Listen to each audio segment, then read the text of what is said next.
Hi, എൻ്റെ പേര് Rahul Suresh. Crack on ബേസിലോട്ട് എല്ലാവർക്കും സ്വാഗതം. ഞാൻ ഇവിടെ എടുക്കാൻ പോകുന്ന കോൺസ്റ്റിറ്റ്യൂഷൻ ആണ് കേട്ടോ. അപ്പോൾ നിങ്ങൾക്ക് ചാനൽ ഇഷ്ടപ്പെടുന്നുണ്ടെങ്കിൽ സബ്സ്ക്രൈബ് ചെയ്യുക, കമൻറ്റ് ചെയ്യുക, ലൈക്ക് ചെയ്യുക, നിങ്ങളുടെ അഭിപ്രായങ്ങളൊക്കെ കമൻറ്റ് പറയാം. ഓക്കെ, നമുക്ക് നേരെ ക്ലാസ്സിലോട്ട് പോവാം. നമുക്ക് ഇന്ത്യൻ ഭരണഘടന നിർമ്മാണ സമിതി എന്നാണ് നമ്മുടെ സിലബസിൽ കൊടുത്തിരിക്കുന്നത്. പക്ഷെ നമ്മൾ ഭരണഘടന നിർമ്മാണ സഭ രൂപീകരിക്കുന്നതിന്റെ കുറച്ച് ചരിത്രങ്ങൾ ആദ്യം പഠിച്ചു തുടങ്ങണം. ഓക്കെ, അതിന് വന്ന ആക്ടുകൾ അങ്ങനെ കുറച്ച് കാര്യങ്ങളൊക്കെ നമ്മൾ എന്ത് ചെയ്യണം, ആദ്യമേ പഠിച്ചു വെക്കണം. ഓക്കെ, അപ്പൊ നമുക്ക് നേരെ ക്ലാസ്സിലോട്ട് പോവാം. ഓക്കെ, അപ്പൊ ലോകത്ത് ആദ്യമായിട്ട് ഒരു ഭരണഘടന രൂപീകരിച്ച രാജ്യം ഏതാണ്? അത് അമേരിക്കയാണ് കേട്ടോ. അമേരിക്കയാണ് ലോകത്ത് ആദ്യമായിട്ട് ഒരു ഭരണഘടന രൂപീകരിച്ച രാജ്യം എന്ന് പറയുന്നത്. ആരാണ് നിർമ്മിച്ചത്? അത് ജെയിംസ് മാഡിസൺ ആണ് ശില്പി എന്ന് പറയുന്നത്. ജെയിംസ് മാഡിസൺ ആണ് അമേരിക്കൻ ഭരണഘടനയുടെ ശില്പി എന്ന് പറയുന്നത് കേട്ടോ. എന്നാണ് അമേരിക്കൻ ഭരണഘടന നിലവിൽ വന്നത്? 1789-ലാണ്. 1789. നമുക്ക് പഠിച്ചു നോക്കാൻ സുഖമാണ് അല്ലേ? എങ്ങനെയാണ്? ഫ്രഞ്ച് വിപ്ലവം നടന്ന അതേ വർഷത്തിലാണ് അമേരിക്കൻ ഭരണഘടന നിലവിൽ വന്നത്. അപ്പൊ എന്നാണ് 1789. 1789 എന്ന് പഠിച്ചാലും മതി. ഓക്കെ, അപ്പൊ നമ്മൾ ഫ്രഞ്ച് വിപ്ലവം നടന്ന അതേ സമയത്ത് തന്നെയാണ് അമേരിക്കൻ ഭരണഘടന നിലവിൽ വന്നത്. പാർലമെന്റുകളുടെ മാതാവ് എന്നറിയപ്പെടുന്നത് ആരാണ്? ബ്രിട്ടനാണ് കേട്ടോ. ബ്രിട്ടനാണ് പാർലമെന്റുകളുടെ മാതാവ് എന്നറിയപ്പെടുന്നത്. എന്നാൽ ലോകത്തിലെ ആദ്യത്തെ ജനാധിപത്യ രാജ്യവും അത് ഗ്രീസാണ് കേട്ടോ. അത് ഗ്രീസാണ്. അപ്പൊ പാർലമെന്റുകളുടെ മാതാവ് ബ്രിട്ടനും എന്നാൽ ആദ്യ ജനാധിപത്യ രാജ്യം ഗ്രീസുമാണ്. പുരാതന പുരാതന ആധുനിക ജനാധിപത്യ രാജ്യം എന്നറിയപ്പെടുന്നതോ അത് ബ്രിട്ടനാണ് കേട്ടോ. പുരാതന ആധുനിക ജനാധിപത്യ രാജ്യം എന്ന് പറയുന്നത് ബ്രിട്ടനാണ്. അപ്പൊ ഇത് തമ്മിൽ മാറിപ്പോകരുത്. പാർലമെന്റുകളുടെ മാതാവ് ബ്രിട്ടനും എന്നാൽ ലോകത്തിലെ ആദ്യത്തെ ജനാധിപത്യ രാജ്യം ഗ്രീസും എന്നാൽ പുരാതന ആധുനിക ജനാധിപത്യ രാജ്യം എന്ന് പറയുന്നതോ അത് ബ്രിട്ടനുമാണ് കേട്ടോ. ഇപ്പൊ ലോകത്തിലെ ആദ്യത്തെ അവകാശ പത്രികയായ മാഗ്ന കാർട്ട എന്ന് ഒപ്പുവെച്ചത് 1215 ജൂൺ 15-നാണ്. 1215 ജൂൺ 15-നാണ് ലോകത്തിലെ ആദ്യത്തെ അവകാശ പത്രികയായ മാഗ്ന കാർട്ട ഒപ്പുവെച്ചത്. ആരാണ് ഒപ്പുവെച്ചത്? അത് ജോൺ രണ്ടാമനാണ് കേട്ടോ. ജോൺ രണ്ടാമനാണ് അവകാശ പത്രികയിൽ ഒപ്പിട്ടത് കേട്ടോ. ലോകത്തിലെ ആദ്യത്തെ ലിഖിത നിയമസംഹിത ആരുടെയാണ്? അത് ഹമ്മുറബിയുടെ നിയമവലിയാണ് കേട്ടോ. ലോകത്തിലെ ആദ്യത്തെ ലിഖിത നിയമസംഹിത ഹമ്മുറബിയുടെ നിയമാവലിയാണ് കേട്ടോ. അദ്ദേഹത്തിന്റെ പ്രത്യേകത എന്താണ്? അദ്ദേഹത്തിന്റെ ശിക്ഷാ നിയമം എങ്ങനെയായിരുന്നു? അദ്ദേഹത്തിന്റെ പല്ലിന് പല്ല് കണ്ണിന് കണ്ണ് എന്നായിരുന്നില്ലേ? പല്ലിന് പല്ല് കണ്ണിന് കണ്ണ് എന്നുള്ളതായിരുന്നു ഹമ്മുറബിയുടെ ശിക്ഷാ നിയമം എന്നുള്ളത്. അപ്പൊ ഇത്രയും കാര്യങ്ങൾ മനസ്സിലായെന്ന് വിചാരിക്കുന്നു. ലോകത്തിൽ ആദ്യമായിട്ട് ഒരു ഭരണഘടന നിലവിൽ വന്നത് എവിടെയാണ്? അമേരിക്കയിലാണ്. ആരായിരുന്നു അതിന്റെ ശില്പി? ജെയിംസ് മാഡിസൺ ആയിരുന്നു. എന്നാണ് 1789-ലാണ് വന്നത്. നമ്മൾ ഫ്രഞ്ച് വിപ്ലവം നടന്ന ടൈമിലാണ് 1789-ലാണ് അമേരിക്കൻ ഭരണഘടന നിലവിൽ വന്നത്. എന്നാൽ പാർലമെന്റുകളുടെ മാതാവ് എന്നറിയപ്പെടുന്നതോ അത് ബ്രിട്ടനും എന്നാൽ ആദ്യത്തെ ജനാധിപത്യ രാജ്യം ഏതാണ്? ഗ്രീസാണ്. പക്ഷെ ആധുനിക ജനാധിപത്യത്തിന്റെ രാജ്യവും അത് ബ്രിട്ടനും. ഇനി ലോകത്തിലെ ആദ്യത്തെ അവകാശ പത്രികയായ മാഗ്ന കാർട്ട എന്നാണ് ഒപ്പുവെച്ചത്? 1215 ജൂൺ 15-ന്. ആര്? ജോൺ രാജാവ്. അപ്പൊ ഇത്രയും കാര്യങ്ങളൊന്നും മനസ്സിലാവുന്നു. ഇനി ലോകത്തിലെ ആദ്യത്തെ ലിഖിത നിയമസംഹിത ആരുടെയാണ്? ഹമ്മുറബിയുടെയാണ് കേട്ടോ. അപ്പൊ ഇത്രയും കാര്യങ്ങൾ പഠിക്കുക. ഇന്ത്യയിലെ ആദ്യത്തെ നിയമദാതാവോ അത് നമ്മുടെ മനു ആണ് കേട്ടോ. മനു ഇതിനത്ര ഇമ്പോർട്ടൻ്റ് ഇല്ലെങ്കിലും ഈ ആധുനിക മനു ആരാന്നുള്ളത് പഠിക്കണം. ആരാണ് ആധുനിക മനു? BR അംബേദ്കർ ആണ് കേട്ടോ. BR അംബേദ്കർ ആണ് ആധുനിക മനു എന്നറിയപ്പെടുന്നത് കേട്ടോ. ആധുനിക മനു എന്നറിയപ്പെടുന്നത്. ഇനി നമുക്കറിയാം നമ്മുടെ ലോകത്ത് എഴുതപ്പെട്ട ഭരണഘടനയുണ്ട്, എഴുതപ്പെടാത്ത ഭരണഘടനയുണ്ട്. അപ്പം എഴുതപ്പെട്ട ഭരണഘടനയ്ക്ക് ഉദാഹരണം ഏതാണ്? ഇന്ത്യ, അമേരിക്ക, ഓസ്ട്രേലിയ, ബ്രസീൽ, ദക്ഷിണാഫ്രിക്ക. ഇതൊക്കെയാണ് എഴുതപ്പെട്ട ഭരണഘടന. ലിഖിത ഭരണഘടനയ്ക്ക് ഉദാഹരണം വരുന്നത് ഏതാണ്? ഇന്ത്യ, അമേരിക്ക, ഓസ്ട്രേലിയ, ബ്രസീൽ, അതുപോലെ തന്നെ ദക്ഷിണാഫ്രിക്ക. ഏറ്റവും വലിയ എഴുതപ്പെട്ട ഭരണഘടനയല്ലേ നമ്മുടെ ഇന്ത്യയുടെ അല്ല ഏറ്റവും വലിയ എഴുതപ്പെട്ട ഭരണഘടന. എന്നാൽ ഏറ്റവും ചെറുതോ അത് അമേരിക്കയുടെ ആണ് കേട്ടോ. ഏറ്റവും വലുതും ഏറ്റവും ചെറുതും കേട്ടോ. മറന്നു വരുത്. ഏറ്റവും വലുത് ഇന്ത്യയും ഏറ്റവും ചെറുത് അമേരിക്കയുമാണ്. ഇനി അലിഖിത ഭരണഘടനയ്ക്ക് എഴുതപ്പെടാത്ത ഭരണഘടനയ്ക്ക് ഏതാണ് ഉദാഹരണം? ബ്രിട്ടൻ, ഇസ്രായേൽ, ഫ്രാൻസ്, അതുപോലെ തന്നെ ന്യൂസിലാൻഡ് കേട്ടോ. ഇതൊക്കെയാണ് എഴുതപ്പെടാത്ത ഭരണഘടനയ്ക്ക് ഉദാഹരണം. Britain, Israel, France, New Zealand. ഇതൊക്കെയാണ് കേട്ടോ. മറന്നു വരുന്നത്. ലോകത്തിലെ എഴുതപ്പെട്ട ഭരണഘടനയുണ്ട്, എഴുതപ്പെടാത്ത ഭരണഘടനയുണ്ട്. എഴുതപ്പെട്ട ഭരണഘടനയാണ് ഇന്ത്യ, അമേരിക്ക, ഓസ്ട്രേലിയ, ബ്രസീൽ, ദക്ഷിണാഫ്രിക്ക. എഴുതപ്പെടാത്തതാണെങ്കിലോ Britain, Israel, France, New Zealand. Okay, ഇത്രയും കാര്യങ്ങൾ മനസ്സിലായെന്ന് വിചാരിക്കുന്നു. ഇന്ത്യൻ ഭരണഘടന രൂപീകരണത്തിന് സ്വാധീനം ചെലുത്തിയ ബ്രിട്ടീഷ് നിയമങ്ങൾ നമുക്ക് എന്ത് ചെയ്യാം? പ്രധാനമായിട്ടും രണ്ടായിട്ട് തരംതിരിക്കാം അല്ലെ? എന്തൊക്കെയാണ്? ഒന്ന് കമ്പനി നിയമങ്ങളെന്നും അതുപോലെ തന്നെ ഒന്ന് ക്രൗൺ നിയമങ്ങളെന്നും അല്ലെ? കമ്പനി നിയമങ്ങൾ നമുക്കറിയാം. നമ്മുടെ ബ്രിട്ടീഷ് ഈസ്റ്റ് ഇന്ത്യ കമ്പനിനെ നിയന്ത്രിക്കാൻ വേണ്ടി കൊണ്ടുവന്ന നിയമങ്ങളാണല്ലേ കമ്പനി നിയമങ്ങൾ. 1773 മുതൽ 1858 വരെയായിരുന്നു കമ്പനി നിയമങ്ങൾ ഉണ്ടായിരുന്നത്. എന്നാൽ ക്രൗൺ നിയമങ്ങളോ അത് നമ്മുടെ ബ്രിട്ടീഷ് രാജ്ഞി നേരിട്ട് ഭരിക്കുന്നതുമായിട്ട് ബന്ധപ്പെട്ട നിയമങ്ങളാണ് ക്രൗൺ നിയമങ്ങൾ എന്ന് പറയുന്നത്. 1858 മുതൽ 1947 വരെ. ഓക്കെ, ഇനി കമ്പനി നിയമങ്ങൾ ഏതൊക്കെയായിരുന്നു? ഒന്ന് നമ്മുടെ റെഗുലേറ്റിംഗ് ആക്ട് ആദ്യത്തെ അല്ലെ, പിന്നെ പിറ്റ് ഇന്ത്യ ആക്ട് അല്ലെ, പിന്നെ നമുക്ക് എന്ത് ചെയ്യാം? ഒരു 4 ചാർട്ടേഡ് ആക്ട് അല്ലെ, ഒരു 4 ചാർട്ടർ ആക്ടും ഉണ്ട്. ഇതൊക്കെയാണ് കമ്പനി നിയമം. ഏതൊക്കെയാണ്? റെഗുലേറ്റിംഗ് ആക്ട് 1773, പിന്നെ ഫിക്സ് ഇന്ത്യ ആക്ട് 1784, പിന്നെ ചാർട്ടർ ആക്ട്. ചാർട്ടർ ആക്ട് ഏതാണ്? ചാർട്ടർ ആക്ട് എങ്ങനെയാണ്? അത് 20 വർഷം, ഓക്കെ, 20 വർഷം കൂടുമ്പോഴാണ് എന്ത് ചെയ്യുന്നത്? നമ്മൾ ചാർട്ടർ ആക്ട് ഇങ്ങനെ ഒരു പുതുക്കി പുതുക്കി കൊണ്ടുവന്നത്. ഗ്രൗണ്ട് നിയമങ്ങൾ ഏതൊക്കെയാണ്? ഒന്നാമത്തെ തന്നെ നമുക്കറിയാം അല്ലെ, ഗവൺമെന്റ് ഓഫ് ഇന്ത്യ ആക്ട്. പിന്നെ അത് 3 കൗൺസിൽ ആക്ട് വരുന്നുണ്ട് അല്ലെ, 3 കൗൺസിൽ ആക്ട്. പിന്നെ ഗവൺമെന്റ് ഓഫ് ഇന്ത്യ ആയിട്ട് 1919-ലും പിന്നെ 35-ലും പിന്നെ അവസാനമായിട്ട് കൊണ്ടുവന്ന ഏതാണ്? നമ്മുടെ ഇന്ത്യൻ ഇൻഡിപെൻഡൻസ് ആക്ട്. ഓക്കെ, നമുക്ക് ഒന്നാമത്തെ നിയമം നമ്മൾ പറഞ്ഞു അല്ലെ, 1773 റെഗുലേറ്റിംഗ് ആയിട്ട്. നമുക്കതറിയാം, ആ ഒരു പേര് തന്നെയുണ്ട്, റെഗുലേറ്റ് ചെയ്യുക. അതായത് നമ്മുടെ കമ്പനീനെ നിയന്ത്രിക്കാൻ വേണ്ടി കൊണ്ടുവന്നാണ് അല്ലെ. അതായത് ഈസ്റ്റ് ഇന്ത്യ കമ്പനിയെ നിയന്ത്രിക്കാൻ വേണ്ടി കൊണ്ടുവന്നായിരുന്നു എന്ത്? റെഗുലേറ്റിംഗ് ആക്ട് എന്നുള്ളത് കേട്ടോ. അതുപോലെ തന്നെ ഈസ്റ്റ് ഇന്ത്യ കമ്പനിയുടെ പ്രവർത്തനം മെച്ചപ്പെടുത്തുന്നതിന് മെയിനായിട്ട് നമ്മൾ എന്താണ്, നമ്മുടെ ഈസ്റ്റ് ഇന്ത്യ കമ്പനിയുടെ പ്രവർത്തനം നിയന്ത്രിക്കുന്നതിന് വേണ്ടി കൊണ്ടുവന്നായിരുന്നു അല്ലെ റെഗുലേറ്റിംഗ് ആക്ട് 1773. ഇന്ത്യയിൽ ഒരു കേന്ദ്രീകൃത ഭരണത്തിന് അടിത്തറയിട്ട നിയമമായിരുന്നു കേട്ടോ. ഇന്ത്യയിൽ ഒരു കേന്ദ്രീകൃത ഭരണത്തിന് അടിത്തറയിട്ട നിയമമായിരുന്നു ഏത്? Regulating act 1773. നമ്മളിങ്ങനെ ആക്ട് പഠിക്കുന്നതിന്റെ കൂടെ തന്നെ വർഷവും കൂടി പഠിച്ചു പോയി കഴിഞ്ഞാൽ അതും കൂടെ നമുക്ക് വയ്യായിട്ടായി കിട്ടും കേട്ടോ. അതിന് ഏറ്റവും ഇമ്പോർട്ടന്റ് ആണ് എന്ത്? ഗവർണർ ഓഫ് ബംഗാൾ എന്നുള്ളത് എന്താക്കി മാറ്റി? ഗവർണർ ജനറൽ ഓഫ് ബംഗാൾ എന്നുള്ളതാക്കി. ഗവർണർ ഓഫ് ബംഗാൾ എന്നുള്ളത് എന്താക്കി? ഗവർണർ ജനറൽ ഓഫ് ബംഗാൾ എന്നുള്ളതാക്കി മാറ്റി. അപ്പം ആരായിരിക്കും ആദ്യത്തെ ഗവർണർ ജനറൽ ഓഫ് ബംഗാൾ എന്ന് പറയുന്നത്? അത് നമ്മുടെ വാറൻ ഹേസ്റ്റിങ്സ് ആണ് കേട്ടോ. ആദ്യത്തെ ഗവർണർ ജനറൽ ആരാണ്? വാറൻ ഹേസ്റ്റിങ്സ് ആണ് കേട്ടോ, വാറൻ ഹേസ്റ്റിങ്സ്. ഓക്കെ, ഇനി അടുത്ത് ബ്രിട്ടീഷ് ഇന്ത്യയിലെ ആദ്യത്തെ സുപ്രീം കോടതി സ്ഥാപിതമായത് ഈ റെഗുലേറ്റിംഗ് ആക്ട് നിയമപ്രകാരമാണ് കേട്ടോ. ആദ്യത്തെ സുപ്രീം കോടതി സ്ഥാപിതമായത് എന്നാണ്? 1774. തൊട്ടടുത്ത വർഷം തന്നെ എന്തായി? ഇന്ത്യയിൽ ഒരു സുപ്രീം കോടതി സ്ഥാപിതമായി. എന്ത്? റെഗുലേറ്റിംഗ് ആക്ട് പ്രകാരം. ആരായിരുന്നു അതിന്റെ ആദ്യത്തെ ചീഫ് ജസ്റ്റിസ്? അതാണ് സർ എലീജ എംബെ കേട്ടോ. എലീജ എംബെയാണ് എന്ത് ചെയ്യുന്നത്? ആദ്യത്തെ സുപ്രീം കോടതി ചീഫ് ജസ്റ്റിസ് കേട്ടോ. 1774. എവിടെയാണ് സ്ഥാപിതമായത്? അത് കൊൽക്കത്തയിലാണ് കേട്ടോ. കൊൽക്കത്തയിലാണ് എന്ത്? നമ്മുടെ ആദ്യത്തെ സുപ്രീം കോടതി സ്ഥാപിതമായത്. ഇപ്പോൾ റെഗുലേറ്റിംഗ് ആക്ടും പ്രകാരം ഇത്രയും കാര്യങ്ങൾ എന്തായാലും പഠിക്കണം. എങ്ങനെയായിരുന്നു? കമ്പനിയെ നിയന്ത്രിക്കാൻ വേണ്ടി ആദ്യം കൊണ്ടുവന്ന നിയമമാണ് റെഗുലേറ്റിംഗ് ആക്ട് 1773. അവിടെ ഗവർണർ ഓഫ് ബംഗാൾ എന്നുള്ളത് എന്താക്കി? ഗവർണർ ജനറൽ ഓഫ് ബംഗാൾ എന്നുള്ളതാക്കി. അങ്ങനെ വന്ന ആദ്യത്തെ നിയമിതനായത് ആരാണ്? വാറൻ ഹേസ്റ്റിങ്സ് ആണ് കേട്ടോ. അപ്പൊ ആദ്യത്തെ ഗവർണർ ജനറൽ ആയിട്ട് നിയമിതനായത് വാറൻ ഹേസ്റ്റിങ്സ് ആണ് കേട്ടോ. ഇനി ഇന്ത്യയിൽ ആദ്യമായിട്ട് ഒരു സുപ്രീം കോടതി സ്ഥാപിതമായത് ഈ റെഗുലേറ്റിംഗ് ആക്ട് പ്രകാരമാണ്. എവിടെയാണ്? കൊൽക്കത്തയിൽ. 1774 ആദ്യമായിട്ട് ഒരു സുപ്രീം കോടതി സ്ഥാപിതമായത് കൊൽക്കത്തയിൽ. ആരായിരുന്നു ആദ്യത്തെ ചീഫ് ജസ്റ്റിസ്? സർ എലീജ ഇംബെ ആണ് കേട്ടോ. എലീജ ഇംബെ ആണ് കേട്ടോ ആദ്യത്തെ ചീഫ് ജസ്റ്റിസ്. ഇനി രണ്ടാമത്തെ നിയമമാണ് എന്ത്? പിറ്റ് ഇന്ത്യ ആക്ട് 1784 എന്ത്? പിറ്റ് ഇന്ത്യ ആക്ട് കേട്ടോ. ഈസ്റ്റ് ഇന്ത്യ കമ്പനി ആക്ട് എന്ന് മറ്റൊരു പേരാണെന്ത്? ഈസ്റ്റ് ഇന്ത്യ കമ്പനി ആക്ട് കേട്ടോ. ഈസ്റ്റ് ഇന്ത്യ കമ്പനി ആക്ട് എന്നാണെന്ത്? ഇതിന്റെ മറ്റൊരു പേര്. ഓക്കെ, ഇനി അത് നമ്മൾ ആദ്യമായിട്ട് കൊണ്ടുവന്ന നിയമമാകുമ്പോൾ അതിന് കുറെ പോരായ്മകൾ ഉണ്ടാവുമല്ലോ. അതുകൊണ്ട് തന്നെ 1773 റെഗുലേറ്റിംഗ് ആക്ടിലെ പോരായ്മകൾ പരിഹരിക്കാനായി പാസ്സാക്കിയ നിയമമാണെന്ത്? പിറ്റ് ഇന്ത്യ ആക്ട് കേട്ടോ. Pitt India act. ആദ്യമായിട്ടൊരു നിയമം കൊണ്ടുവരുമ്പോൾ നമുക്ക് സ്വാഭാവികമായിട്ടും കുറെ പോരായ്മകൾ ഉണ്ടാവും. അത് പരിഹരിച്ചുകൊണ്ട് വന്ന നിയമമാണ് പിറ്റ് ഇന്ത്യ ആക്ട് കേട്ടോ. ആരാ ഇത് കൊണ്ടുവന്നത്? നമ്മുടെ ബ്രിട്ടീഷ് പ്രധാനമന്ത്രി ആയിരുന്നു ആ ടൈമിൽ. അത് വില്യം പിറ്റ് ആണ് കേട്ടോ. വില്യം പിറ്റ് ആയിരുന്നു പിറ്റ് ഇന്ത്യ ആക്ട് നിയമം പാസ്സാക്കുന്ന സമയത്ത് ബ്രിട്ടീഷ് പ്രധാനമന്ത്രി കേട്ടോ. ഇനി അതുപോലെ തന്നെ ഇന്ത്യയുടെ തലസ്ഥാനം കൊൽക്കത്തയിലേക്ക് മാറ്റിയ നിയമമാണ് പിറ്റ് ഇന്ത്യ ആക്ട് നിയമം 1784. ഇപ്പൊ പിറ്റ് ഇന്ത്യ ആക്ടുമായിട്ട് ഇത്രയും എന്തായാലും പഠിച്ചിരിക്കണം. എന്നൊക്കെയാണ് ഇതിന് മറ്റൊരു പേരാണെന്ത്? East India company act. അതുപോലെ തന്നെ എന്താണിത്? നമ്മുടെ ആദ്യമായിട്ട് വന്ന റെഗുലേറ്റിംഗ് ആക്ടിന്റെ പോരായ്മകൾ പരിഹരിക്കാൻ വേണ്ടി വന്നതാണ് പിറ്റ് ഇന്ത്യ ആക്ട് കേട്ടോ. ആരായിരുന്നു അന്നത്തെ ബ്രിട്ടീഷ് പ്രധാനമന്ത്രി ഇത് കൊണ്ടുവരുമ്പം?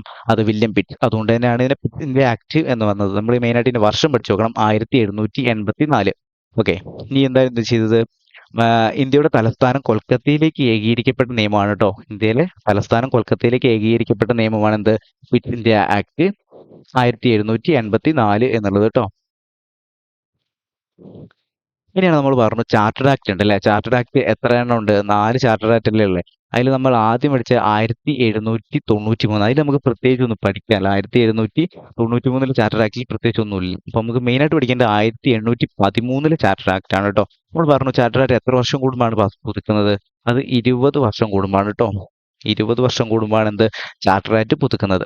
ഈസ്റ്റ് ഇന്ത്യ കമ്പനിയുടെ വ്യാപാര കുത്തക അവസാനിപ്പിച്ച നിയമമാണ് കേട്ടോ. വ്യാപാര കുത്തക ഇമ്പോർട്ടന്റ് ആണ്. എന്താണ്? ഈസ്റ്റ് ഇന്ത്യ കമ്പനിയുടെ വ്യാപാര കുത്തക അവസാനിപ്പിച്ച നിയമമാണ് ചാർട്ടർ ആക്ട് 1813. 1813 പഠിക്കാൻ സുഖമാണ്. ഈ ഒരു ആക്ട് പഠിച്ചാൽ മതി. അപ്പൊ 1813 പഠിക്കുമ്പോൾ 20 വർഷം കൂടുമ്പോൾ നമുക്ക് അടുത്ത ആക്ട് കിട്ടുമല്ലോ. അങ്ങനെ അപ്പൊ ഈസ്റ്റ് ഇന്ത്യ കമ്പനിയുടെ വ്യാപാര കുത്തക അവസാനിപ്പിച്ച നിയമമാണ് ചാർട്ടർ ആക്ട് 1813. എന്നാൽ ചൈനയുമായുള്ള വ്യാപാരത്തിലും തേയില വ്യാപാരത്തിലും കമ്പനിയിൽ അവരുടെ കുത്തക നിലനിർത്തിയിരുന്നു. എന്നാൽ എന്ത് ചെയ്തു നമ്മുടെ ഇന്ത്യയിലെ വ്യാപക കുത്തക വ്യാപക എന്നാൽ ചൈനയുമായുള്ള വ്യാപാരത്തിലും തേയില വ്യാപാരത്തിലും കമ്പനി അവരുടെ കുത്തക നിലനിർത്തിയിരുന്നു കേട്ടോ കമ്പനി. അപ്പൊ ഇന്ത്യയിൽ മാത്രമേ ഉള്ളൂ മറ്റുള്ളവരുടെ എന്നാൽ എന്നാൽ ചൈനയുമായുള്ള വ്യാപാരത്തിലും തേയില വ്യാപാരത്തിലും കമ്പനി അവരുടെ കുത്തക നിലനിർത്തിയിരുന്നു കേട്ടോ. അപ്പം പിന്നെന്താണ് ക്രിസ്ത്യൻ മിഷണറിമാരുടെ ക്രിസ്ത്യൻ മിഷനറിമാരുടെ ഇന്ത്യയിലേക്ക് വരാൻ അനുവദിച്ച നിയമമാണെന്ത് 1813 ചാർട്ടർ ആക്ട്. ക്രിസ്ത്യൻ മിഷനറിമാരെ ഇന്ത്യയിലേക്ക് വരാൻ അനുവദിച്ച നിയമമാണെന്ത് 1813 ചാർട്ടർ ആക്ട് കേട്ടോ. Charter act. അപ്പൊ ഇത്രയും കാര്യങ്ങൾ 1813 ചാർട്ടർ ആക്ട് ആയിട്ട് നമ്മൾ പഠിക്കണം. എന്തൊക്കെയാണ് പറഞ്ഞത്? ഒന്ന് നമ്മുടെ ഈസ്റ്റ് ഇന്ത്യ കമ്പനിയുടെ വ്യാപാര കുത്തക അവസാനിപ്പിച്ച നിയമമാണെന്ത് ചാർട്ടർ ആക്ട് 1813. വ്യാപാര കുത്തക അവസാനിപ്പിച്ച നിയമമാണ്. എന്നാൽ എന്ത് ചെയ്തിരുന്നു? ചൈനയുമായുള്ള വ്യാപാരത്തിലും തേയില വ്യാപാരത്തിലും കമ്പനി അവരുടെ കുത്തക നിലനിർത്തിയിരുന്നു. അതുപോലെ തന്നെ ക്രിസ്ത്യൻ മിഷനറിമാരുടെ ഇന്ത്യയിലേക്ക് വരാൻ അനുവദിച്ച നിയമമാണ് 1813 ചാർട്ടർ ആക്ട് കേട്ടോ. അപ്പൊ അത്രയും നന്നായിട്ട് പഠിക്കുക. ഇനി അടുത്ത ചാർട്ടർ ആക്ട് എന്താണ്? 1813 കഴിഞ്ഞാൽ പിന്നെ 1833 അടുത്തത് കേട്ടോ. സെന്റ് ഹെലേന ആക്ട് എന്നതിനെ അറിയപ്പെടുന്നുണ്ട് കേട്ടോ. മറ്റൊരു പേരാണെന്ത്? സെന്റ് ഹെലേന ആക്ട് കേട്ടോ. സെന്റ് ഹെലേന ആക്ട് എന്നാണ് ചാർട്ടർ ആക്ട് 1833 മറ്റൊരു പേര് കേട്ടോ. ബംഗാൾ ഗവർണർ ജനറലിന് പകരം ഗവർണർ ജനറൽ ഓഫ് ഇന്ത്യ. അപ്പൊ ബംഗാൾ ഗവർണർ ജനറലിന് പകരം എന്താക്കി? ഗവർണർ ജനറൽ ഓഫ് ഇന്ത്യ എന്നാക്കി മാറ്റിയത് എങ്ങനെയാണ്? ചാർട്ടർ ആക്ട് 1833 കേട്ടോ. 1833 ബംഗാൾ ഗവർണർ ജനറൽ എന്നുള്ളത് എന്താക്കി മാറ്റി? ഗവർണർ ജനറൽ ഓഫ് ഇന്ത്യ എന്നുള്ളത്. ഓക്കെ. ഇനി 1833 ആക്ട് പ്രകാരം ഇന്ത്യയിലെ ആദ്യത്തെ ഗവർണർ ജനറൽ ആയതാരാണ്? വില്യം ബെന്റിക് പ്രഭു ആണ് കേട്ടോ. വില്യം ബെന്റിക് പ്രഭു ആണ് ഈ ഗവർണർ ഈ 1833 എന്തായിരുന്നു നമ്മളപ്പോൾ പറഞ്ഞത്? 1833 governor general of Bengal governor general of India ആയി മാറിയതാരാണ്? വില്യം ബെന്റിക് ആണ് കേട്ടോ. വില്യം ബെന്റിക് ആണ് കേട്ടോ. ഇന്ത്യയിൽ ആദ്യമായി നിയമ കമ്മീഷൻ രൂപം കൊണ്ടത് 1833 ചാർട്ടർ ആക്ട് പ്രകാരമാണ്. അങ്ങനെ നിയമിതമായ കമ്മീഷന്റെ തലവൻ ആരായിരുന്നു? അത് ലോർഡ് മെക്കാളെയാണ് കേട്ടോ. ലോർഡ് മെക്കാളെയാണ്. അപ്പം ഇന്ത്യയിൽ ആദ്യമായിട്ട് ഒരു നിയമ കമ്മീഷൻ രൂപം കൊണ്ടത് എങ്ങനെയാണ്? 1833 ചാർട്ടർ ആക്ട് പ്രകാരമാണ്. ഇത് പ്രകാരം ഈ കമ്മീഷന്റെ തലവൻ ആരായിരുന്നു? അത് ലോർഡ് മെക്കാളെയാണ്. അപ്പം ഈ ചാർട്ടർ ആക്ട് എന്തായാലും നമ്മൾ പഠിച്ചു നോക്കണം. 1833 കേട്ടോ. നമ്മൾ എന്തൊക്കെയായിരുന്നു പറഞ്ഞത്? Charter act 1833. ഇനി മറ്റൊരു പേരെന്താണ്? സെന്റ് ഹെലേന ആക്ട് എന്നാണ്. ബംഗാൾ ഗവർണർ ജനറലിന് പകരം ഗവർണർ ജനറൽ ഓഫ് ഇന്ത്യ എന്നാക്കി മാറ്റി കേട്ടോ. ബംഗാൾ ഗവർണർ ജനറലിന് പകരം ഗവർണർ ജനറൽ ഓഫ് ഇന്ത്യ എന്നുള്ളതാക്കി മാറ്റി. Charter act 1833. എന്നാൽ ഈ നിയമപ്രകാരം ഇന്ത്യയിലെ ആദ്യത്തെ ഗവർണർ ജനറൽ ആയതാരാണ്? അത് വില്യം ബെന്റിക് ആണ് കേട്ടോ. വില്യം ബെന്റിക് പ്രഭു ആണ് ഈ നിയമപ്രകാരം ആദ്യത്തെ ഗവർണർ ജനറൽ ആയി മാറിയത് കേട്ടോ. എന്നാൽ ഈ നിയമപ്രകാരമാണ് ഇന്ത്യയിൽ ആദ്യമായിട്ടൊരു നിയമ കമ്മീഷൻ രൂപം കൊണ്ടത് 1833. അതിന്റെ തലവൻ ആരായിരുന്നു? അത് ലോർഡ് മെക്കാളെയാണ്. ലോർഡ് മെക്കാളെയായിരുന്നു ഇതിന്റെ തലവൻ എന്ന് പറയുന്നത്. ഇനി അടുത്ത ആക്ട് ആണെന്ന് 1853 ചാർട്ടർ ആക്ട്. 1793 1853 ഇടയിൽ എത്ര? 4 അല്ലേ? അതിൽ ഏറ്റവും അവസാനം പാസ്സാക്കിയ ചാർട്ടർ ആക്ട് ആണ് ഇത് 1853 ചാർട്ടർ ആക്ട് കേട്ടോ. Committee on the Indian civil service അറിയപ്പെടുന്നത് മെക്കാളെ കമ്മിറ്റിയാണ് കേട്ടോ. Committee on the Indian civil service എന്നറിയപ്പെടുന്നത് മെക്കാളെ കമ്മിറ്റിയാണ് കേട്ടോ. മെക്കാളെ കമ്മിറ്റി പഠിക്കാൻ മറന്നു പോരുത് കേട്ടോ. കമ്മിറ്റി ഓൺ ദി എന്തായാലും പഠിച്ചു നോക്കണം. Committee on the Indian civil service എന്നറിയപ്പെടുന്ന ഏതാണ്? മെക്കാളെ കമ്മിറ്റിയാണ് കേട്ടോ. ഇനി അടുത്ത ആക്ട് ആണ്. അത് നമ്മൾ പറഞ്ഞു കുറച്ച് ക്രൗൺ നിയമങ്ങൾ പാസ്സാക്കിയിരുന്നു അല്ലേ? അതിൽ ഒന്നാമത്തെയാണ് ഗവൺമെന്റ് ഓഫ് ഇന്ത്യ ആക്ട് 1858. 1858 ഇതെങ്ങനെയാണ് വന്നത്? നമുക്ക് എല്ലാവർക്കും അറിയില്ല. 1857 ഒന്നാം സ്വാതന്ത്ര്യ സമരം. അതിനുശേഷം നടപ്പിലാക്കിയ ഒരു സുപ്രധാന നിയമമാണിത് 1858 ഗവൺമെന്റ് ഓഫ് ഇന്ത്യ ആക്ട് എന്നുള്ളത് അല്ലേ? ഇതെന്താണ്? ഇത് ഇന്ത്യയുടെ ഭരണം മുഴുവൻ ബ്രിട്ടീഷ് രാജ്ഞിയുടെ കീഴിലായ നിയമമാണ് കേട്ടോ. ഇന്ത്യയുടെ ഭരണം മൊത്തം ബ്രിട്ടീഷ് രാജ്ഞിയുടെ കീഴിലായ നിയമമാണ് ഗവൺമെന്റ് ഓഫ് ഇന്ത്യ ആക്ട് 1858 എന്നുള്ളത്. 1858 എന്നുള്ളത് കേട്ടോ. ഈ നിയമപ്രകാരം ഇന്ത്യൻ ജനതയെ ഭരിക്കാൻ ബ്രിട്ടീഷ് ഗവൺമെന്റ് ഏർപ്പെടുത്തിയ പദവിയാണിത് സെക്രട്ടറി ഓഫ് സ്റ്റേറ്റ് എന്നുള്ളത്. അല്ലെ, സെക്രട്ടറി ഓഫ് സ്റ്റേറ്റ് എന്നുള്ളത് കേട്ടോ. അപ്പൊ ഇന്ത്യക്കാരെ ഭരിക്കാൻ വേണ്ടി ബ്രിട്ടീഷ് ഗവൺമെന്റ് ഏർപ്പെടുത്തിയ പദവിയാണിത് സെക്രട്ടറി ഓഫ് സ്റ്റേറ്റ് എന്നുള്ളത് കേട്ടോ. ഈ നിയമപ്രകാരം അതുവരെ പ്രാബല്യത്തിൽ ഉണ്ടായിരുന്ന ഡബിൾ ഗവൺമെന്റ് സംവിധാനം നിർത്തലാക്കി. അപ്പം ഈ നിയമപ്രകാരമാണ് ഡബിൾ ഗവൺമെന്റ് സംവിധാനം എവിടെ? ഇന്ത്യയിൽ നിർത്തലാക്കിയത് കേട്ടോ. ഏത് ഗവൺമെന്റ് ഓഫ് ഇന്ത്യ ആയിട്ട് 1858 കേട്ടോ. 58 പ്രകാരമാണ് ഡബിൾ ഗവൺമെന്റ് സംവിധാനം ഇന്ത്യയിൽ നിർത്തലാക്കിയത് കേട്ടോ. ഈസ്റ്റ് ഇന്ത്യ കമ്പനിയുടെ ഭരണം അവസാനിപ്പിക്കാൻ കാരണമായ നിയമം. ഈസ്റ്റ് ഇന്ത്യ കമ്പനിയുടെ ഭരണം അവസാനിപ്പിക്കാൻ കാരണമായ നിയമമാണ് ഇത് 1858 ഗവൺമെന്റ് ഓഫ് ഇന്ത്യ ആക്ട് കേട്ടോ. ഗവൺമെന്റ് ഓഫ് ഇന്ത്യ ആക്ട് കേട്ടോ. ഈസ്റ്റ് ഇന്ത്യ കമ്പനിയുടെ ഈസ്റ്റ് ഇന്ത്യ കമ്പനിയുടെ നിയമമായ ദത്തവകാശ നിരോധന നിയമം പിൻവലിച്ചു കേട്ടോ. ദത്തവകാശ നിരോധനം പിൻവലിച്ചു. ഇതിനകത്ത് പ്രധാന സവിശേഷതയാണെന്ത്? ഈ നിയമപ്രകാരമാണെന്ത്? ദത്തവകാശ നിരോധന നിയമം 1858 ഗവൺമെന്റ് ഓഫ് ഇന്ത്യ ആക്ട് പ്രകാരമാണ് ദത്തവകാശ നിരോധന നിയമം പിൻവലിക്കപ്പെട്ടത്. ആരായിരുന്നു കൊണ്ടുവന്നത്? ഡൽഹൌസി പ്രഭു അല്ലേ? ഡൽഹൌസി പ്രഭു ആണ് എന്തത്? ദത്തവകാശ നിരോധന നിയമം കൊണ്ടുവന്നത്. അത് പിൻവലിച്ചത് ഈസ്റ്റ് ഇന്ത്യ കമ്പനിയുടെ ഈ ഇത് പിൻവലിച്ചത് ഏതാണ്? 1858 ഈ നിയമപ്രകാരമാണ്. 1858 ഗവൺമെന്റ് ഓഫ് ഇന്ത്യ ആക്ട് പ്രകാരമാണ് ദത്തവകാശ നിരോധന നിയമം പിൻവലിക്കപ്പെട്ടത് കേട്ടോ.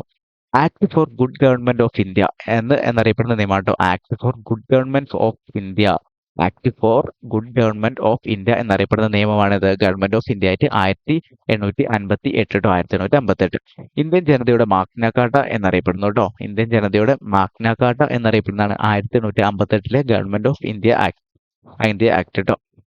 ഈ നിയമപ്രകാരമാണ് ഗവർണർ ജനറൽ ഓഫ് ഇന്ത്യ എന്തായി മാറിയത്? വൈസ്രോയി ആയി മാറിയത് അല്ലെ? ഗവർണർ ജനറൽ ഓഫ് ഇന്ത്യ എന്നുള്ളത് എന്തായി മാറി? വൈസ്രോയി ആയി മാറി അല്ലെ? വൈസ്രോയി ആയി മാറിയത് ഈ ഗവൺമെന്റ് ഓഫ് ഇന്ത്യ ആക്ട് പ്രകാരമാണ് കേട്ടോ. ഇനി 1858 ഈ government of India act 1858 British ആജ്ഞയുടെ വിളംബ ഛെ, 1858 ബ്രിട്ടീഷ് ആജ്ഞയുടെ വിളംബരത്തിനെതിരെ എതിർ വിളംബരം പുറപ്പെടുവിച്ച വിപ്ലവകാരി ആരാണ്? അത് ബീഗം ഹസ്രത്ത് മഹലാണ്. ബീഗം ഹസ്രത്ത് മഹലാണ് ഇതിനൊരു എതിർ വിളംബരം പുറപ്പെടുവിച്ചത് കേട്ടോ. ഇത്രയും കാര്യങ്ങൾ എന്ത് ചെയ്യണം? നമ്മൾ ഗവൺമെന്റ് ഓഫ് ഇന്ത്യ ആക്ടുമായിട്ട് പഠിച്ചു വെക്കണം. അപ്പം 1857 ഒന്നാം സ്വാതന്ത്ര്യ സമരത്തിന് ശേഷം നടപ്പിലാക്കിയ സുപ്രധാന നിയമമാണ് എന്ത്? ഗവൺമെന്റ് ഓഫ് ഇന്ത്യ ആക്ട് എന്ന് പറയുന്നത്. ഈ ആക്ട് എന്താണ്? അതായത് ഇന്ത്യയുടെ ഭരണം ആര്? ബ്രിട്ടീഷ് ആജ്ഞയുടെ ബ്രിട്ടീഷ് ആജ്ഞയുടെ കീഴിലായതാണ് എന്ത്? ഗവൺമെന്റ് ഓഫ് ഇന്ത്യ ആക്ട് 1858 എന്ന് പറയുന്നത്. ഇതിനുശേഷം വന്ന് ഏർപ്പെടുത്തിയ ഒരു പദവിയാണ് ഇത്. ഇന്ത്യൻ ജനതയെ ഭരിക്കാൻ വേണ്ടി ബ്രിട്ടീഷ് ഏർപ്പെടുത്തിയ ഒരു പദവിയാണ് എന്ത്?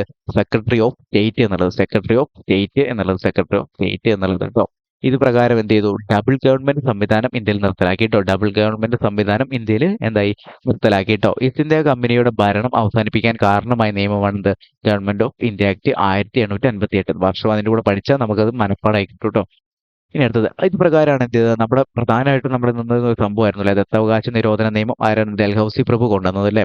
അത് പിൻവലിച്ചത് ഈ നിയമപ്രകാരമാണ് കേട്ടോ. ഈ നിയമപ്രകാരമാണ് ദത്തവകാശ നിരോധന നിയമം പിൻവലിച്ചത്. അതുപോലെ തന്നെ അറിയപ്പെടുന്ന മറ്റൊരു പേരെന്താണ്? Act four good government of India. Act four good government of India എന്നറിയപ്പെടുന്ന നിയമമാണ് ഇത് നമ്മുടെ ഗവൺമെന്റ് ഓഫ് ഇന്ത്യ ആക്ട് കേട്ടോ. അതുപോലെ തന്നെ ഇന്ത്യൻ ജനതയുടെ മാഗ്ന കാർട്ട എന്നറിയപ്പെടുന്നുണ്ടോ? ഇന്ത്യൻ ജനതയുടെ മാഗ്ന കാർട്ട എന്നറിയപ്പെടുന്നതാണ് ഇത് നമ്മുടെ ഗവൺമെന്റ് ഓഫ് ഇന്ത്യ ആക്ട് 1858 എന്നുള്ളത് കേട്ടോ. ഇത് പ്രകാരം എന്തായി? നമ്മുടെ ഗവർണർ ജനറൽ ഓഫ് ഇന്ത്യ എന്നുള്ളത് എന്തായി? വൈസ്രോയി ആയി മാറി കേട്ടോ. വൈസ്രോയി മാറി. ഇതിനെതിരെ എതിർ വിളംബരം പുറപ്പെടുവിച്ചതാരാണ്? ബീഗം ഹസ്രത്ത് മഹലാണ് കേട്ടോ. ബീഗം ഹസ്രത്ത് Mahal.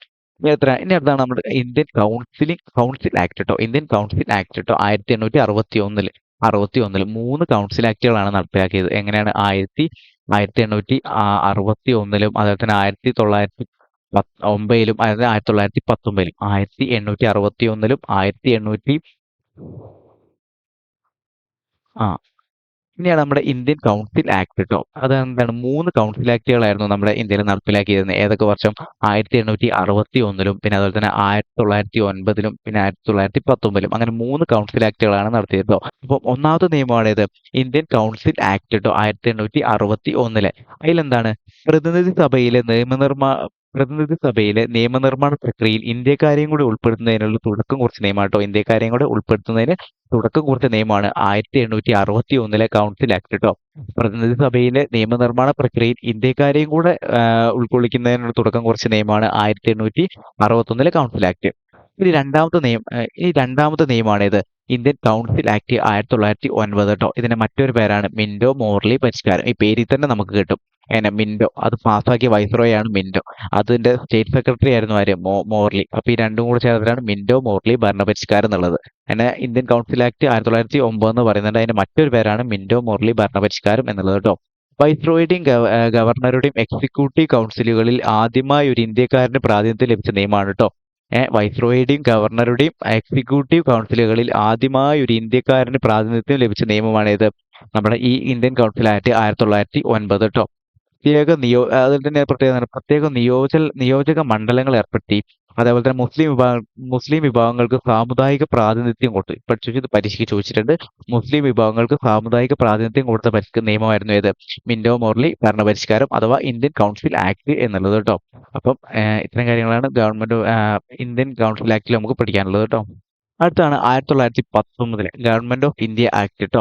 Government of India act Montagu Chelmsford ഭരണപരിഷ്കാരം എന്നതിനെ അറിയപ്പെടുന്നു കേട്ടോ. മൊണ്ടേഗു ചെംസ്ഫോർഡ് ഭരണപരിഷ്കാരം എന്നറിയപ്പെടുന്നതാണ് ഏത്? ഗവൺമെന്റ് ഓഫ് ഇന്ത്യ ആയിട്ട് 1919. ഈ ആക്ട് നിലവിൽ വരുമ്പോൾ ആരായിരുന്നു? അത് ചെംസ്ഫോർഡ് പ്രഭു ആണ് കേട്ടോ. ചെംസ്ഫോർഡ് പ്രഭു ആയിരുന്നു എന്ത്? ഈ ആക്ട് നിലവിൽ വരുമ്പോൾ. സ്റ്റേറ്റ് സെക്രട്ടറി ആരായിരുന്നു? എഡ്വിൻ മൊണ്ടേഗു ആണ്. Edwin Montagu. അതുകൊണ്ട് തന്നെ നമുക്ക് ഇനി എന്ത് പറയാം? Montagu Chelmsford. നമ്മൾ അപ്പുറത്ത് മിന്റോ മോർലി പഠിച്ച പോലെ തന്നെയാണ് ഇത് കേട്ടോ.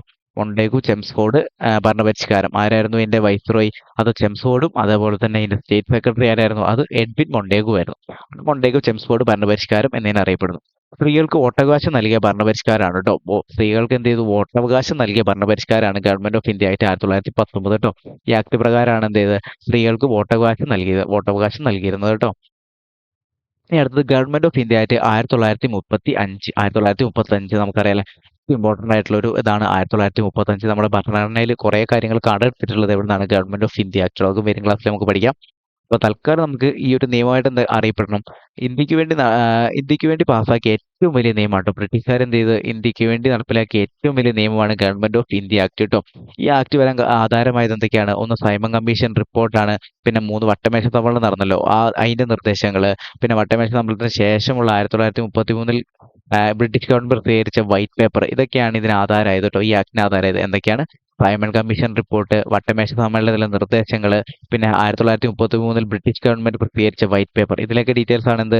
നമ്മൾ ഈ ഗവൺമെന്റ് ഓഫ് ഇന്ത്യ ആയിട്ട് വരാൻ കാരണമായത് കേട്ടോ, ഇതിന് ആധാരമായത്. ഈ ആക്ടിന്റെ ശില്പി ആരാണ്? അത് സാമുവൽ ഹോർ ആണ് കേട്ടോ. സാമുവൽ ഹോർ ആണ് എന്ത്? ഈ ഒരു ആക്ടിന്റെ ശില്പി എന്ന് പറയുന്നത്. സാമുവൽ ഹോർ ആണ് കേട്ടോ ഈ ആക്ടിന്റെ ശില്പി എന്ന് പറയുന്നത് കേട്ടോ. ഇനി പാസ്സാക്കുമ്പോൾ വൈസ്രോയി ആരാണ്? അത് വെല്ലിംഗ്ടൺ പ്രഭുവാണ് കേട്ടോ.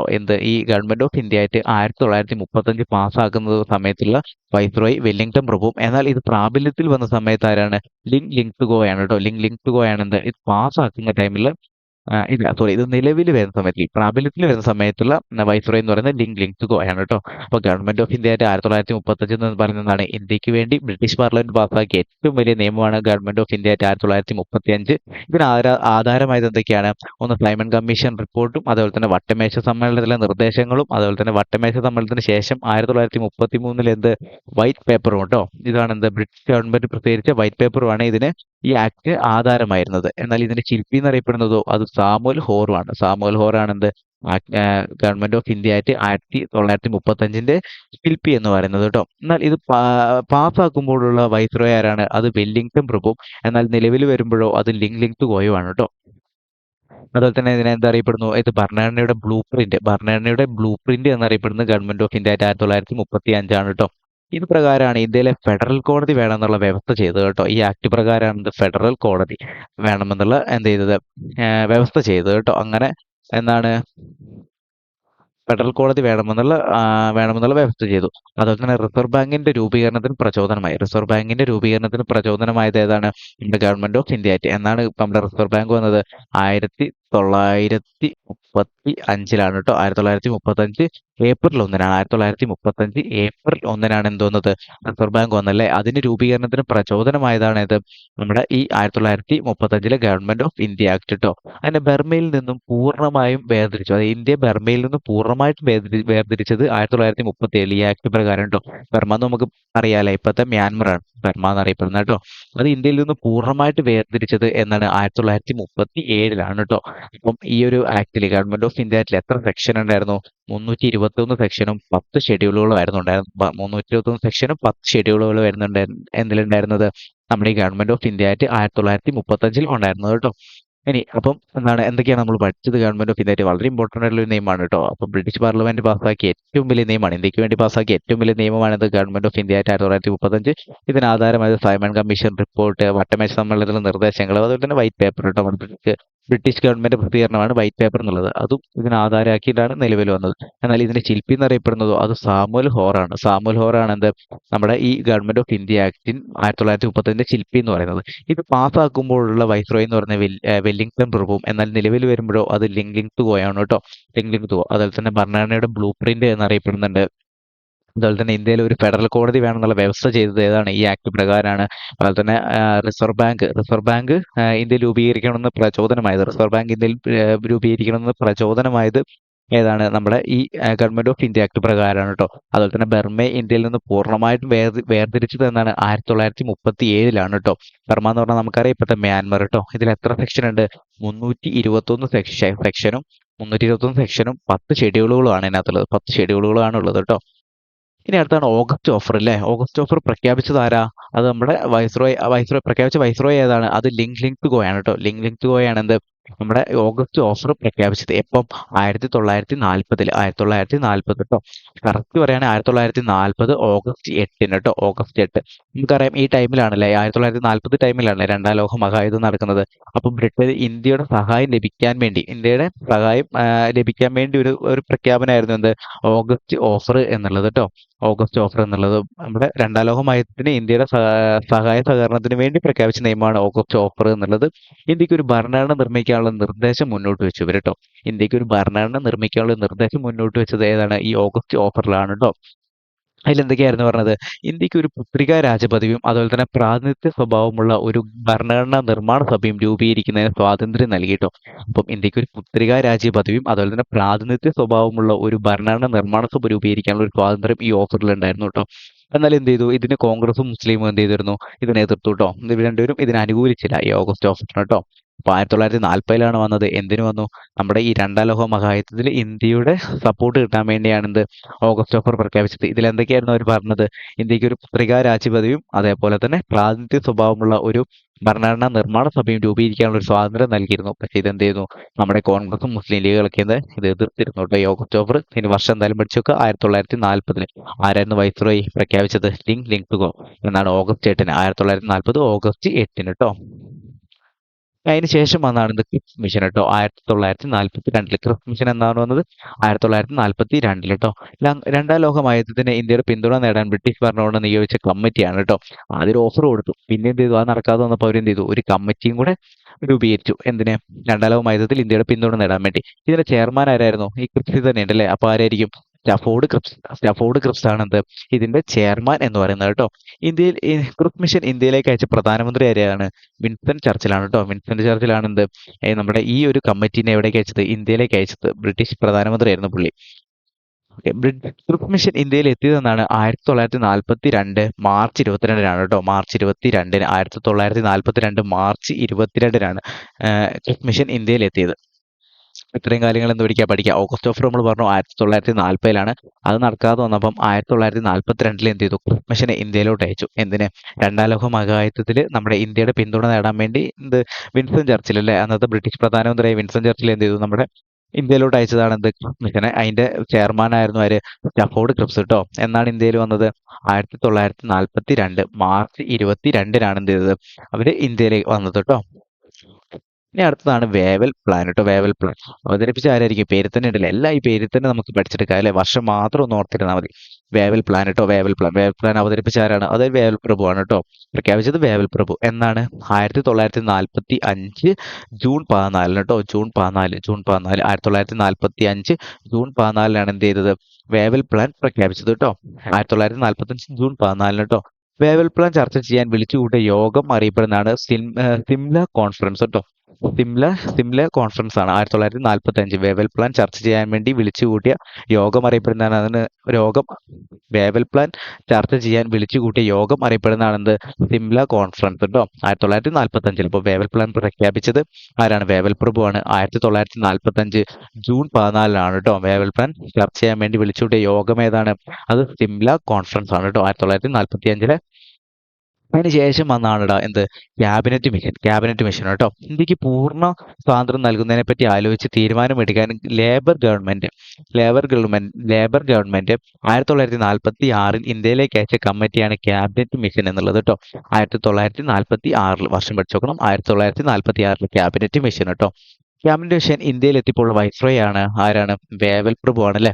വേവൽ പ്രഭു നമുക്കറിയാം 1945 എന്ത് പുള്ളി ഒരു വേവൽ പ്ലാൻ അവതരിപ്പിച്ചല്ലോ. അപ്പം 1946 ആയപ്പോൾ തന്നെ എന്ത് ചെയ്തു? ഒരു ക്യാബിനറ്റ് മിഷൻ ഇന്ത്യയിലോട്ട് വന്നു. ആരായിരുന്നു അന്നത്തെ വൈസ്രോയി? അപ്പം വേവൽ പ്രഭു ആയിരുന്നു ഇന്ത്യയിൽ. ക്യാബിനറ്റ് മിഷൻ കറാച്ചിയിലെത്തിയതെന്നാണ് 1946 മാർച്ച് 23-നാണ്. മാർച്ച് 23-ന് എന്ത് ചെയ്തു? അവർ കറാച്ചി എത്തി. എന്നാൽ അവർ ഡൽഹിയിലെത്തിയതോ തൊട്ടടുത്ത ദിവസം തന്നെ മാർച്ച് 24-ന് എന്ത് ചെയ്തു? അവർ ഇന്ത്യയിലെത്തി. അപ്പം ക്യാബിനറ്റ് മിഷൻ കറാച്ചിയിലെത്തിയതെന്നാണ് 1946 മാർച്ച് 23-നും. എന്നാൽ അവർ ഡൽഹിയിലെത്തിയത്, ഇന്ത്യയിലോട്ട് എത്തിയത് 1946 മാർച്ച് 24-നുമാണ്. ക്യാബിനറ്റ് മിഷന്റെ ഒന്നാം പദ്ധതി അനൗൺസ് ചെയ്തതെന്നാണ്? ഒന്നാം പദ്ധതി 1946 മെയ് 16-നാണ് കേട്ടോ. 1946 മെയ് 16-നാണ് എന്ത് ചെയ്തത്? ക്യാബിനറ്റ് മിഷന്റെ ആദ്യത്തെ പദ്ധതി അവർ അനൗൺസ് ചെയ്തത് കേട്ടോ. രണ്ടാം പദ്ധതിയോ? അത് 1946 അതേ വർഷം തന്നെ ജൂൺ 16-ന് അവർ എന്ത് ചെയ്തു? അടുത്ത പദ്ധതി അനൗൺസ് ചെയ്തു കേട്ടോ. ഇന്ത്യയിൽ നിന്നും മടങ്ങിയതോ 1946 ജൂൺ 29 എന്ത് ചെയ്തു? അവർ ഇന്ത്യയിൽ നിന്നും മടങ്ങുകയും ചെയ്തു. അപ്പം ക്യാബിനറ്റ് മിഷനെ കുറിച്ച് നമ്മൾ എന്തൊക്കെയാണ് പഠിക്കേണ്ടത്? ഇന്ത്യക്ക് പൂർണ്ണമായി സ്വാതന്ത്ര്യം നൽകുന്നതിനെ പറ്റി ആലോചിച്ച് തീരുമാനമെടുക്കാൻ വേണ്ടി ലേബർ ഗവൺമെന്റ്, അത് ഓർത്തു വെച്ചു, ലേബർ ഗവൺമെന്റ് ആണ് 1946 ഇന്ത്യയിലേക്ക് അയച്ചത് കേട്ടോ. ഇന്ത്യയിലേക്ക് അയച്ച കമ്മിറ്റിയാണ് എന്ത്? ക്യാബിനറ്റ് മിഷൻ എന്നുള്ളത്. ക്യാബിനറ്റ് മിഷൻ ഇന്ത്യയിലെത്തിയുള്ള വൈസ്രോയി ആരായിരുന്നു? അത് വേവൽ പ്രഭു ആയിരുന്നു കേട്ടോ. വേവൽ പ്രഭു ആയിരുന്നു ക്യാബിനറ്റ് മിഷൻ ഇന്ത്യയിലെത്തിയപ്പോഴുള്ള വൈസ്രോയി എന്ന് പറയുന്നത്. എന്നാൽ ഇവർ കറാച്ചി എത്തിയതാണ് 1946 മാർച്ച് 23-നും. എന്നാൽ ഡൽഹിയിൽ എത്തുന്നതോ തൊട്ടടുത്ത ദിവസം തന്നെ മാർച്ച് 24-ന്. മാർച്ച് 23-ന് കറാച്ചി എത്തുന്നു. മാർച്ച് 24-ന് എന്ത് ചെയ്തു? ഡൽഹി എത്തുകയും ചെയ്തു. അപ്പോൾ ആദ്യത്തെ പദ്ധതി, ക്യാബിനറ്റ് മിഷന്റെ ആദ്യത്തെ പദ്ധതി അനൗൺസ് ചെയ്യുന്നത് 1946 മെയ് 16-നാണ് കേട്ടോ. മെയ് 16-ന് എന്ത് ചെയ്തു? അവൻ ആദ്യത്തെ പദ്ധതി എന്ത് ചെയ്തു? അനൗൺസ് ചെയ്തു. എന്നാൽ രണ്ടാം പദ്ധതിയോ? അതും ആ വർഷം തന്നെ 1946 ജൂൺ 16-ന്. 1946 ജൂൺ 16-ന് എന്ത് ചെയ്തു? അവരുടെ രണ്ടാമത്തെ പദ്ധതി അനൗൺസ് ചെയ്തു. അങ്ങനെ എന്ത് ചെയ്തു? ലാസ്റ്റ് അവർ തിരിച്ചു പോയതെന്നാണ്? 1946 ജൂൺ 29. 1946 ജൂൺ 29 അവരെന്ത് ചെയ്തു? ഇന്ത്യയിൽ നിന്നും മടങ്ങിപ്പോയി കേട്ടോ. ഇനി അടുത്തതാണ് India independence act 1947. 1947 India independence act. ഇതിന്റെ പ്രത്യേകത എന്താണ്? അത് 1947 ഫെബ്രുവരി 20-നാണ് എന്ത്? അന്നത്തെ പ്രധാനമന്ത്രിയായ ക്ലെമന്റ് ആറ്റ്ലി എന്ത് ചെയ്തു? ഇന്ത്യയിൽ ബ്രിട്ടീഷ് ഭരണം അവസാനിപ്പിക്കും എന്ന് പ്രഖ്യാപിച്ചത് കേട്ടോ. അപ്പൊ നമ്മുടെ ഇന്ത്യയിൽ എന്താ ബ്രിട്ടീഷ് ഭരണം അവസാനിപ്പിക്കുന്നു എന്ന് പറഞ്ഞത് എന്താണ്? 1947 ഫെബ്രുവരി 20-നാണ്. ഫെബ്രുവരി 20-ന് കേട്ടോ പ്രഖ്യാപിച്ചത് ക്ലെമന്റ് ആറ്റ്ലി കേട്ടോ. ക്ലെമന്റ് ആറ്റ്ലിയാണ് പ്രഖ്യാപിച്ചത്. ഇന്ത്യ വിഭജനത്തിന്റെ ഭാഗമായി മൗണ്ട് ബാറ്റൻ പദ്ധതി രൂപീകരിച്ചെന്നാണ്? 1947 ജൂൺ 3-നാണ് കേട്ടോ. 1947 ജൂൺ 3-നാണ് ഇന്ത്യ വിഭജനത്തിന്റെ ഭാഗമായിട്ട് മൗണ്ട് ബാറ്റൻ പദ്ധതി രൂപീകരിച്ചത്. 1947 ജൂൺ 3-ന് കേട്ടോ. ഈ മൗണ്ട് ബാറ്റൻ പദ്ധതി അറിയപ്പെടുന്ന മറ്റു പേരെന്തൊക്കെയാണ്? June 3 plan. നമുക്കറിയാം 1947 ജൂൺ 3-നാണല്ലോ എന്ത് ചെയ്തത്? നമ്മുടെ മൗണ്ട് ബാറ്റൻ പദ്ധതി അവതരിപ്പിച്ചത്. അതുകൊണ്ട് തന്നെ ഇതിന് അറിയപ്പെടുന്ന മറ്റൊരു പേരാണ് ജൂൺ 3 പ്ലാൻ.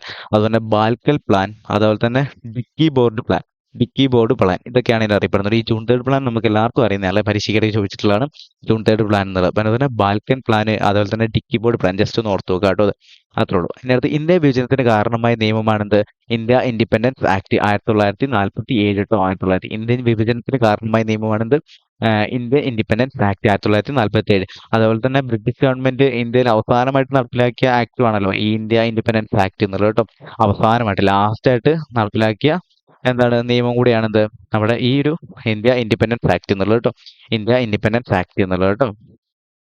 അപ്പൊ ഇത്രയും കാര്യങ്ങളാണ് നമുക്ക് ഇന്ന് പറയാനുള്ളത്. അതായത് ഭരണഘടന നിർമ്മാണ സഭ രൂപീകരിക്കുന്നതിന് കാരണമായ ആക്ടുകളും നിയമങ്ങളൊക്കെയാണ് കേട്ടോ നമ്മൾ ഇന്ന് പറഞ്ഞത്.